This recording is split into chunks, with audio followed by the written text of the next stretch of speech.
Xotira muqaddas, qadrlash savobdir. Osoyishta va tinch hayot uchun kurashganlar yurtning faxri hisoblanadi. O'zbekistonday jannat makon yurt farovonligi uchun, hozirgi dorulamon kunlar uchun jon berganlar to abad qalbimizda bo'ladi. Tinchlik ko'z qorachig'imizday asraydigan ne'matimiz bo'lsin. Qadr shulkim, u yurtda hazrati inson aziz, hazrati inson uchun yaralgan imkon aziz.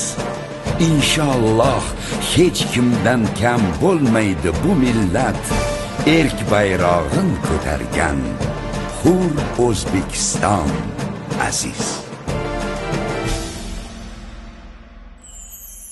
Mana shu yorug' kunlarga yetib kelolmagan aziz insonlarni yod etamiz. Ularning xotirasi pok ruhlari oldida ta'zim qilamiz.